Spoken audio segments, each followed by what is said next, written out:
10. The King's Shield entered the storm late into its 5th day out of Geakul. Kara had hoped that the foul weather would break up before they confronted it, but in truth, those who manned the ship had only themselves to blame for this new situation.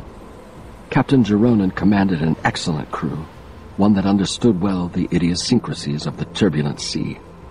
The necromancer doubted that any other vessel could have plied the waters as efficiently and with such remarkable speed as this one, which unfortunately had virtually guaranteed that the King's Shield would outrace even this swiftly moving tempest.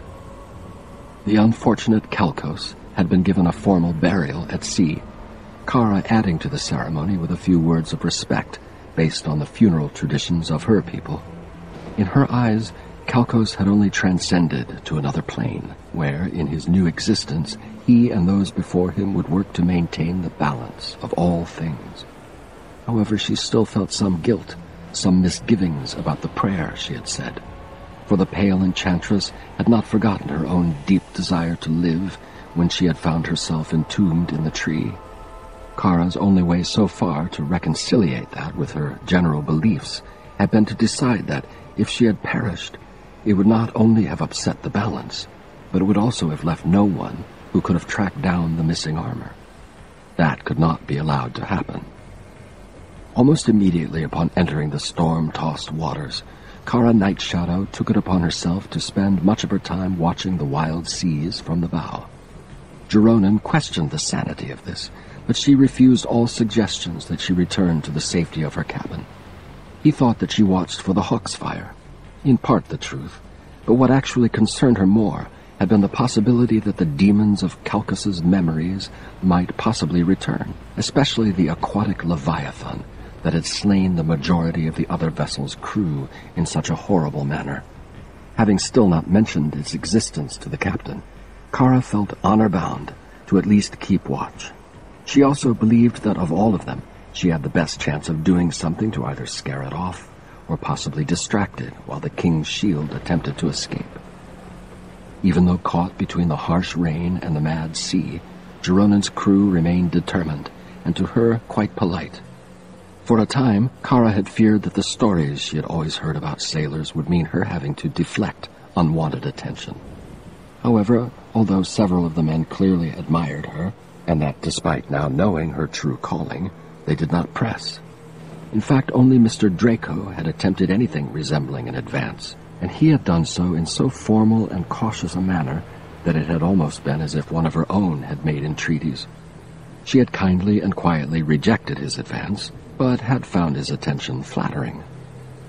Captain Geronin himself had long ago erased any lingering question as to whether he had designs on his passenger. When he did not treat Kara like an aristocratic client, he acted as if at some point she had been adopted into his house. Now and then the former naval officer fussed over her, just as Kara suspected he had fussed over Tyrannia. She allowed him to do that, not only because it kept him in good spirits, but because the necromancer also found it made her feel some comfort as well. Growing up, she had not been without parental love, but once her adult training had begun, the faithful of Rathma were expected to put such emotions aside, for the better good of learning how best to protect the balance of the world. The balance had to come before all else, even family. The King's Shield leapt up a particularly high wave, crashing down into the water a second or two later. Kara held the rail tight, trying to see past the rain and mist. Although day had begun to give way to night, her eyes, more accustomed to seeing in the dark, let her better view what might lay ahead than any of the more experienced mariners. By now they had surely reached, even past the waters in which Kalkos and his comrades had perished, and that meant that at any moment the entire vessel might be under attack by forces unnatural. "Lady Kara," Draco called from behind her. "It's getting worse. You should really get below." "I am fine." Although certainly no high-born lady, the Dark Mage could not get the men to simply call her by her name. That had been the fault of Geronin, who had, on first introducing her to the crew, emphasized the title and, most important, his respect for her. What served their captain well served the crew. "But the storm!" "Thank you for your concern, Mr. Draco." He already knew better than to argue with her. Just be careful, my lady. As he battled his way back, Kara decided that the consideration she had received from Geronin and his men would certainly spoil her for Lut Gholein. There, she knew, she would face the prejudices far more common toward her kind. Necromancers dealt with death, and most folk did not like to be reminded of their mortality, nor the fact that their spirits could perhaps be affected by those like her afterward. Despite her refusal to Draco, the necromancer soon decided that she could not stay at the bow much longer. The coming night, combined with the horrific weather, reduced visibility with each passing second. It was quickly coming to the point where even she would be of no use. Yet she remained determined to stand her post as long as humanly possible. Up and down the waves flowed, their continual rise and fall in some ways a monotonous sight, despite the spectacle of such raw power at work. Once or twice she had spotted what she believed some sea creature, and much earlier a piece of rotting wood had momentarily broken the cycle. But other than that, Kara had little to show for her efforts. Of course, that also meant that there had been no sign of the demons, something for which the enchantress could feel grateful. She wiped the spray and rain from her eyes, turning her gaze one last time to the port side of the King's Shield. More waves, more froth, more... An arm? Shifting her position, Kara peered into the dark waters, every sense alert. There, the arm and part of the upper body of a man. She could make out no detail, but swore she saw the waterlogged limb rise of its own accord. Kara had no quick spell for such a situation, and so turned instead back to the deck, and to the dwindling figure of Geronin's second. "Mr. Draco, a man in the sea!" Fortunately, he heard her immediately. Calling to 3 other men, Draco rushed up to where the necromancer stood. "Show me where." "Look, can you see him?" He studied the mad waters, then nodded grimly. "A head and an arm, and I think it might be moving." Draco shouted to the helmsman to bring the ship about, then in a much more subdued voice told her, "It's unlikely that we'll be able to save him at this point, but we'll try." She did not bother to reply, more aware of the odds than even he could be. If the nature of the balance dictated the man's survival, he would be rescued. If not, then, like Kalkos, his soul would go on to the next plane of existence, there to fulfill another role for the balance, as taught in the teachings of Rathma. Of course, that same balance also dictated that where there remained hope of life, those that could had to struggle to save it. Rathma taught pragmatism, not cold-heartedness. The storm made for rough going, but despite that, the King's Shield still managed to close in on the feebly struggling form. Unfortunately, the coming of night made the task more and more difficult as the vague figure vanished and reappeared with every new wave. By this time, Captain Geronin had joined his crew, taking over control of the situation. To Kara's surprise, he commanded 2 sailors to bring bows. Sailors, Draco informed her, were exceptionally skilled with the weapons. "Does he mean them to end the man's suffering?" she asked, startled by this side of the former officer. Kara had at least expected him to try to save the unfortunate mariner. "Just watch, my lady." Her eyes narrowed in belated understanding as the archers quickly tied rope to their shafts. Rather than trying to simply toss a line to the man in the water, they hoped to use the shafts to better get the ropes within reach. Even with the storm, they could get more precision from using the bows than relying on hands only. A risky venture still, but one with more chance of success. "Hurry, blast you!" Geronin roared. The 2 men fired. One arrow soared far past its target, but the second came within a short distance of the rolling form. "Grab hold!" Draco shouted. "Grab hold!" The figure made no move toward the line. Taking a terrible risk, the necromancer leaned over the rail, trying to will the floating rope closer. Perhaps if it actually touched him, he would react. Kara knew elders who could move objects simply by thinking of them, but as with so much else, her studies in that respect had not yet reached such a point. She could only hope that her desperation, combined with what abilities she had already learned, might prove enough at this dire moment.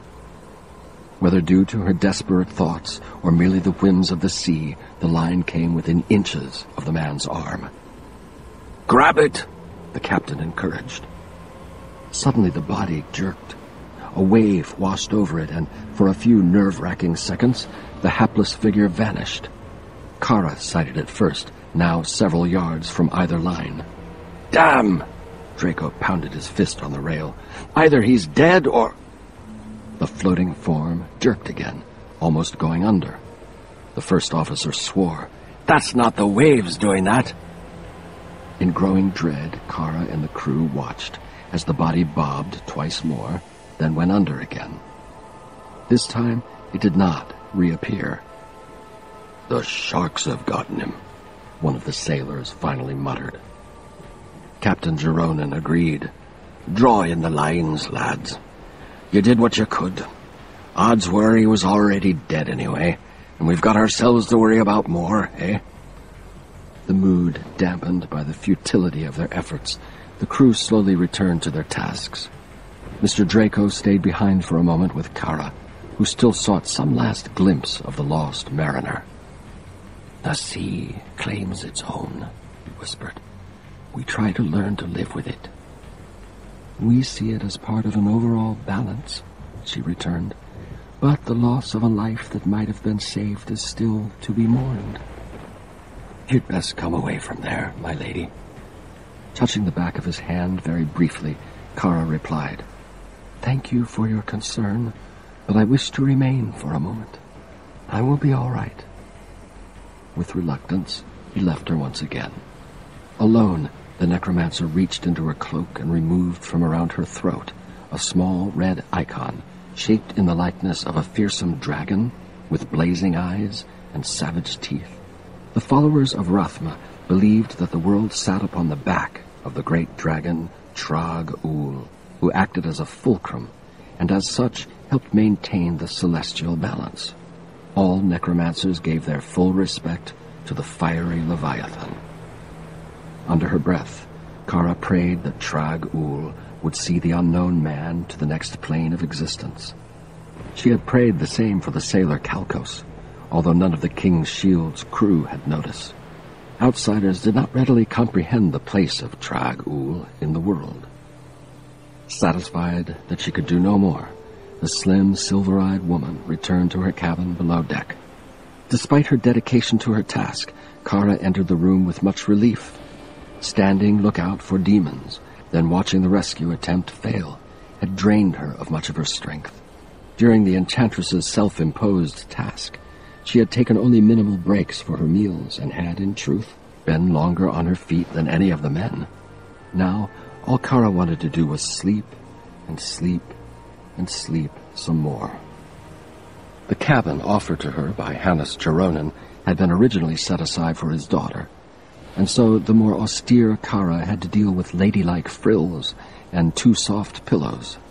Unlike the crew, she also had a true bed, one secured very well to the floor in order to prevent it from sliding across the room.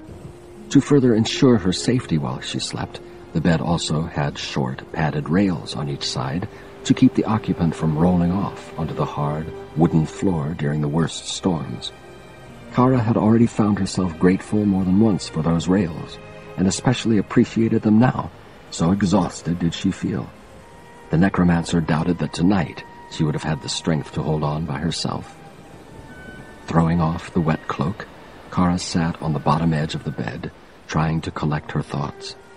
Despite the cloak, her garments too had been thoroughly soaked, from her jet-black blouse down to her leather pants and boots. The dampness of the blouse made it cling tight, chilling her further. Geronin had been dismayed that the necromancer had not brought any other garments with her, and had insisted before the voyage on locating at least one more set of clothes. Kara had only relented when he had agreed that they would resemble her own black garments as much as possible. The teachings of Rathma did not include interest in the latest fashions. The necromancer sought only functional, durable clothing. Grateful now that she had given in even that much, Kara changed quickly into the second set, hanging the others to dry. She had performed the exact same ritual each night of the voyage, doing what she could to keep everything clean. Because one dealt with blood and death did not mean that cleanliness no longer became an option. For once, the young woman found the so-soft bed a very welcome thing. The captain would have been dismayed had he known she slept fully clothed, but on a journey of this nature, Kara could take no chances. If the demons of Calchas's memories did materialize, she had to be ready for them immediately. Her only compromise to comfort concerned her boots, which out of respect for Geronin and his daughter, she left by the bottom of the bed. Lantern doused, Kara Nightshadow sank deep into the bed. The wild waves actually worked to more quickly send her drifting off to sleep, rocking the weary mage back and forth as if in a cradle. The troubles of the world began to recede, until a faint blue light seeped through her eyelids, pulling her back from slumber. At first she thought it a figment of some peripheral dream, but then the gradual realization that Kara still sensed it through closed eyes, even while awake, set every nerve on edge. The dark mage tensed, then spun about in the bed, rising to a kneeling position with her hands pointed toward the source of the surreal illumination. Situated in a cabin below the waterline, Kara at first imagined that somehow the sea had finally broken through the hull. However, as the last vestiges of sleep faded from her mind, she saw instead something far more unsettling. The blue light from her dreams not only existed, but it now covered a fair portion of the side of her cabin. It had a hazy look to it, almost as if the wall had turned to mist and pulsated continually. Kara felt her entire body tingle. Through the magical haze stepped not one, but two water-soaked figures. She opened her mouth. Whether to cast a spell or call out for help, even Kara could not be completely certain. In either case, her voice and her body as a whole, in fact, failed her. The necromancer did not understand why until one of the dark figures held up a familiar ivory dagger, a dagger that blazed an unsettling blue each time Kara even thought of attempting anything. The dripping and quite dead figure of the Viserai sorcerer Faustin, the gaping hole where his throat had once been, only partially obscured by the collar of his cloak, grimly stared at her, his unblinking eyes silently warning Kara of the foolishness of any defiance. Next to him, his grinning companion shook off some of the seawater. Behind them, the blue light faded away, the Revenant's magical portal vanishing with it. The smaller of the two undead took a step toward her, performing a mocking bow. As he did, Kara realized that it had been his body she and the crew had seen. He had been the helpless mariner. Faustin and his friend had tricked her and the crew in order to arrange this monstrous visitation. The ghoul's smile widened, yellow teeth and rotting gums now adding to the initial image of peeling skin and the wet, putrefying flesh beneath. So, very good to see you again, necromancer. If the storm did not end by the time the Hawksfire at last reached the harbor of Lut Gholein, then at least it finally eased to something approaching tolerable. For that, Norik Vizeran gave thanks, just as he gave thanks that the ship had arrived just prior to sunrise, when most of the kingdom would still be asleep, and therefore would not so much notice the sinister peculiarities of the dark vessel. The moment the Hawksfire docked, the spell cast by the armor ceased, leaving Captain Casco and Norik to do the best they could to finish matters. The ship drew the stares of those few about, but fortunately it seemed that no one had noticed lines adjusting themselves, nor sails lowering without physical aid. When finally the gangplank had been lowered, Casco made clear with his expression, if not words, that the time had come for his passenger to disembark, and hopefully never return. Norik reached out a hand in an attempt to make some sort of peace with the skeletal foreign mariner, but Casco glanced down at the gauntlet with his good eye, then set that same eye unblinking on the soldier's own gaze. After a few seconds of unease, Norik lowered the hand and quickly walked down the gangplank. However, a few yards from the Hawksfire, He could not help but look back one last time, and therefore saw the captain still watching him closely. For several seconds the two stared at one another, then Casco slowly raised one hand Norik's way. The veteran fighter nodded in return. Seemingly satisfied by this minor exchange, Casco lowered his hand and turned away, now seeming intent only on inspection of his badly damaged vessel. Norik had barely taken a step when someone called down to him from another direction. "The Hawk's fire tricks fate again." An elderly-looking sea captain with almond-shaped eyes, a white tuft of beard, and weathered features remarked from the deck of his own vessel. Despite the early hour and the foul weather, he greeted Norik with a cheerful smile. "But looks like barely this time. Rode along with this storm, did you?" The soldier only nodded.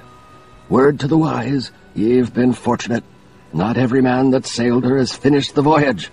She's bad luck, especially to her captain."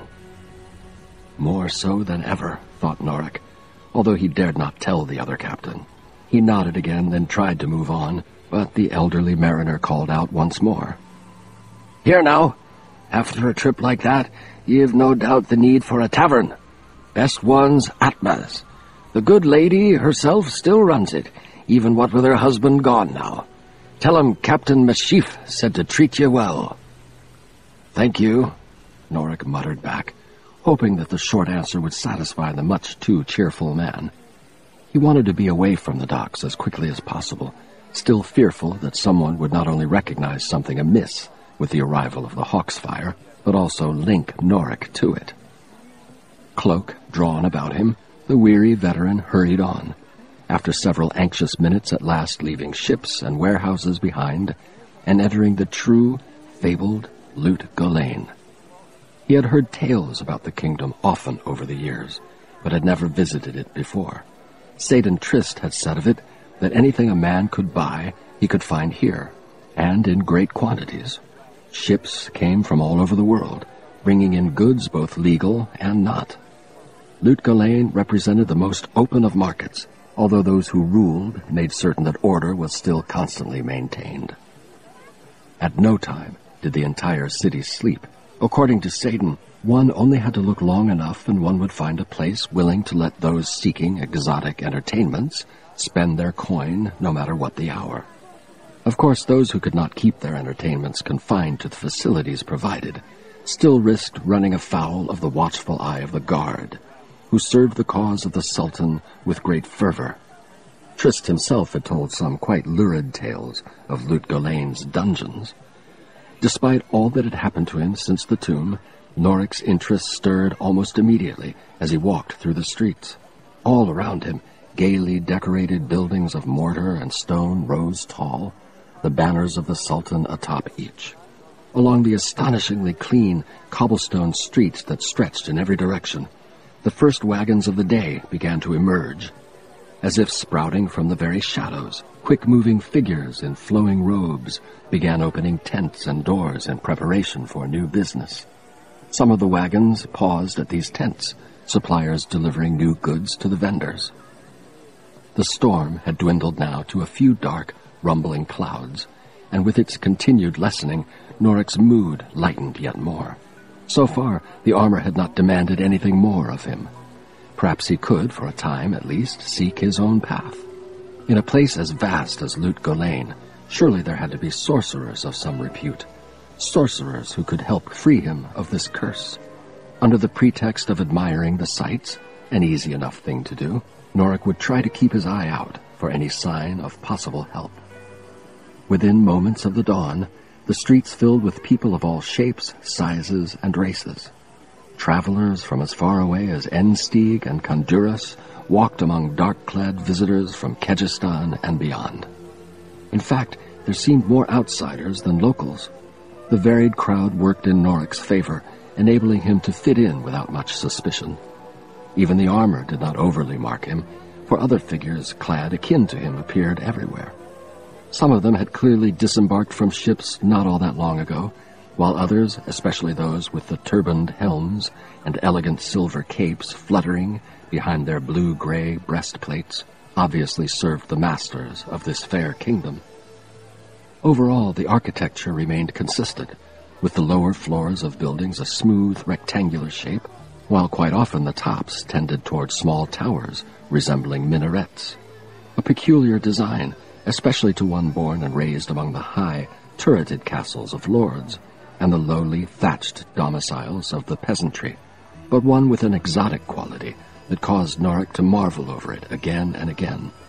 No two buildings were exactly the same, either, some being broader, even squat, while others appeared to be making up for the lack of space on the ground by stretching thinner and higher.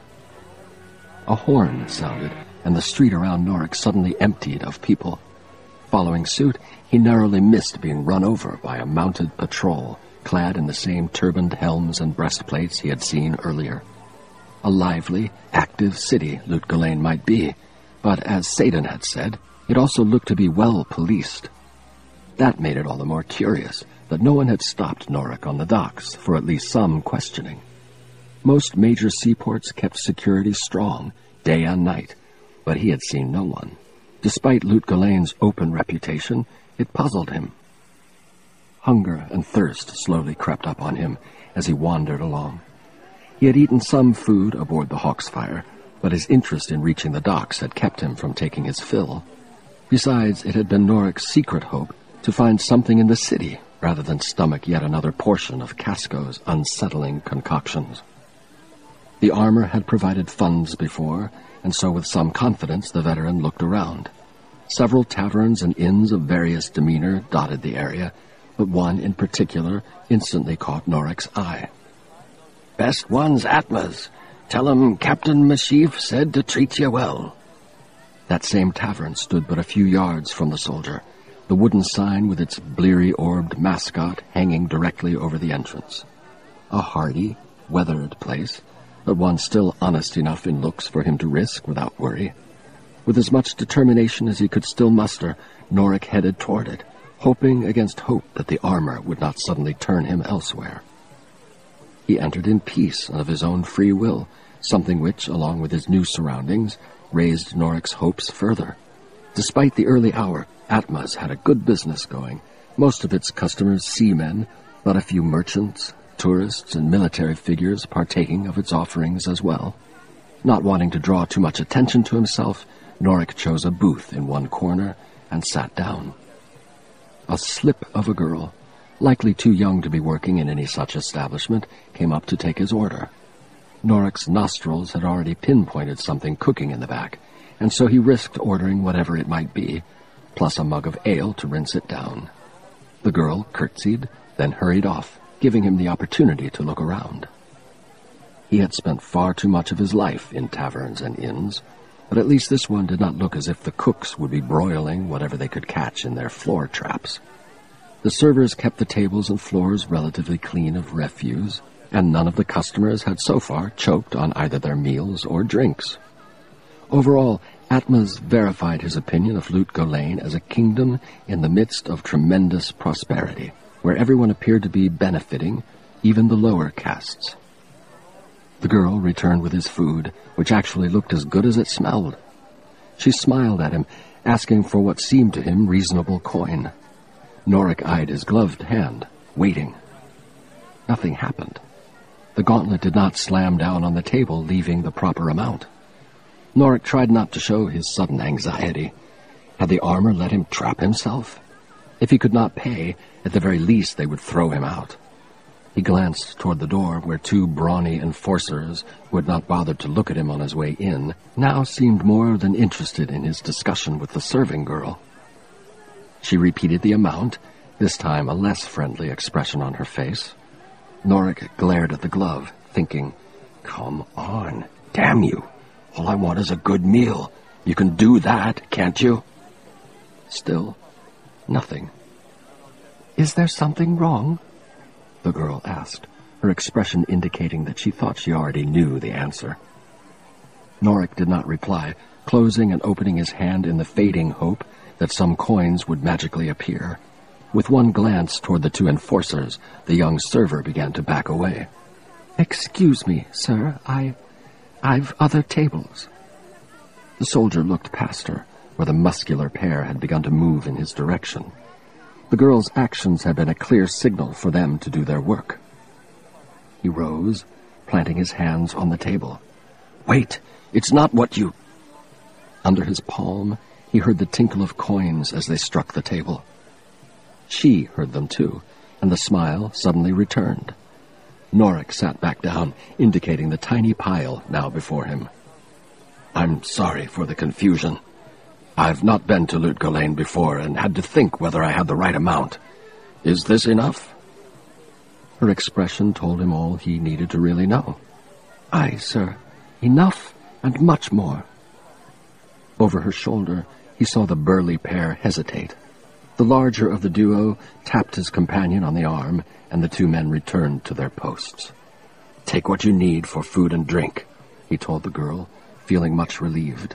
After she had done that, Norik added, "And the largest coin left for yourself." "Thank you, sir. Thank you."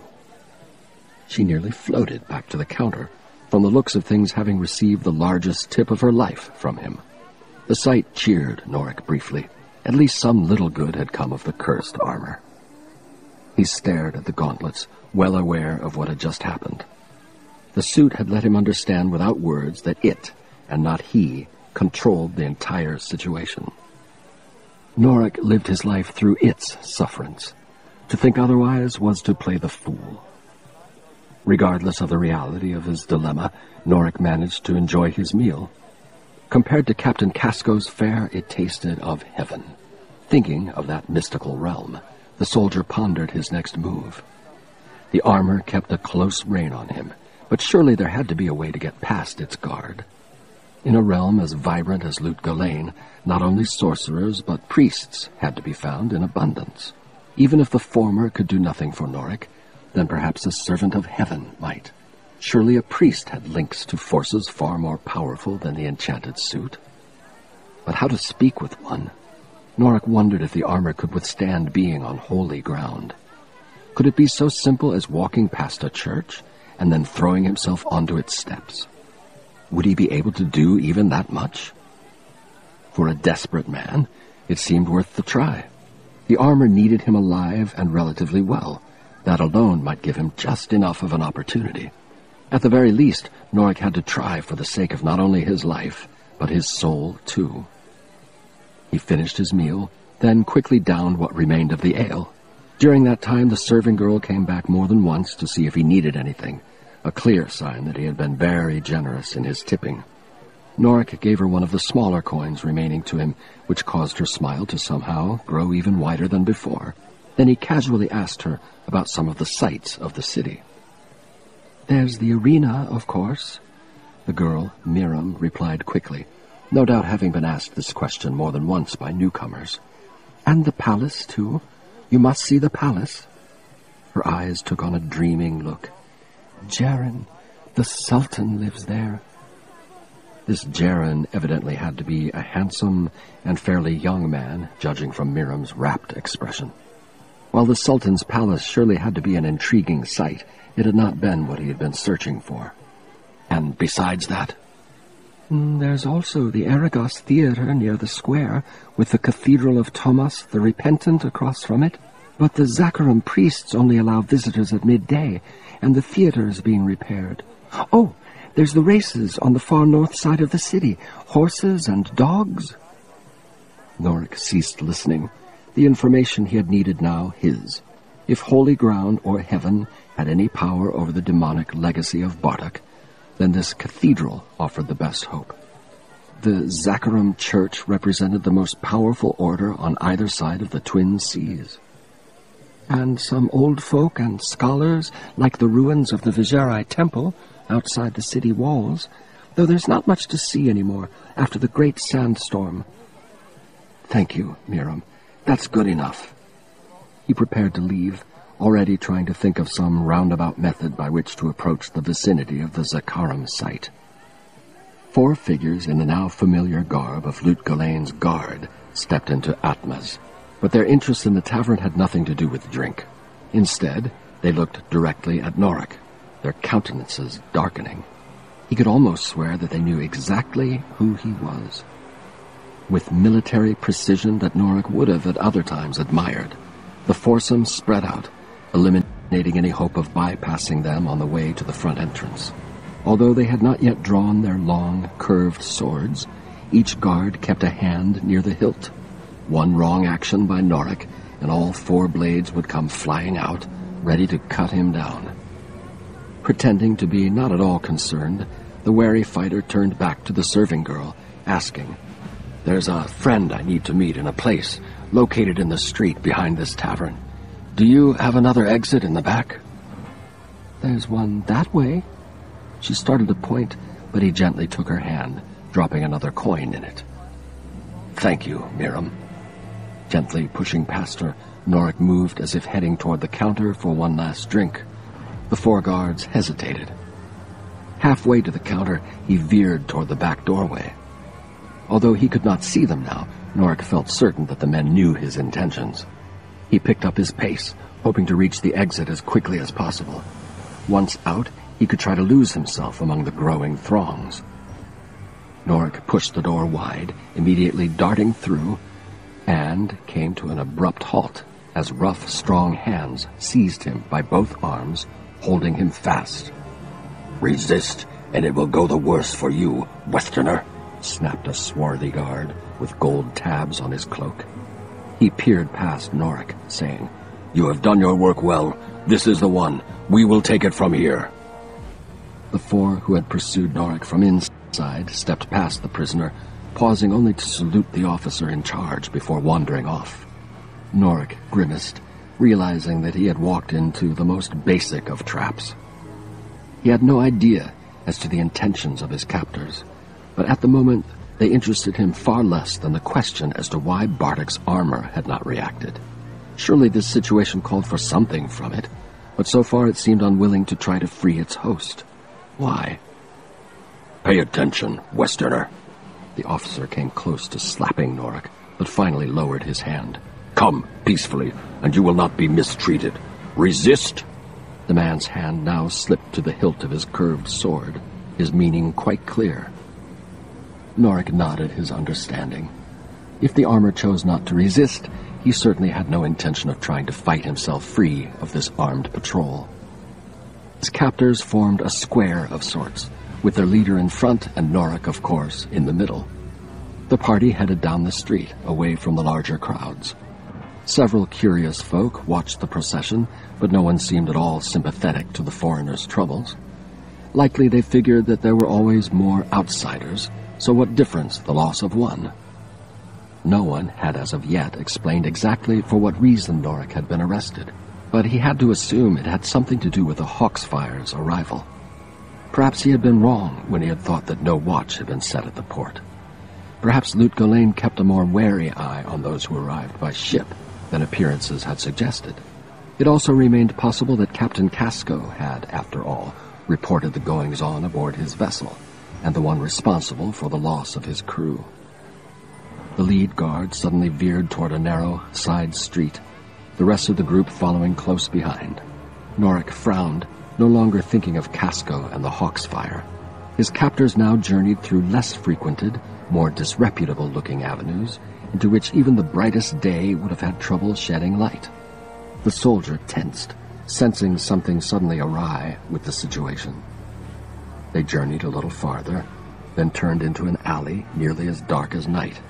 The band proceeded a few yards into it, then the guards came to an abrupt halt. His captors stood at attention, seeming to barely even breathe. In fact, the four guards stood at attention with such stillness that Norik could not help but think that they resembled nothing more than puppets whose master had ceased pulling their strings.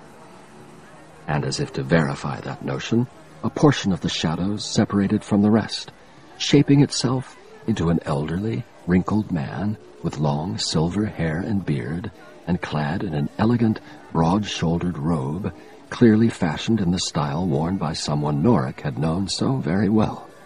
Faustin.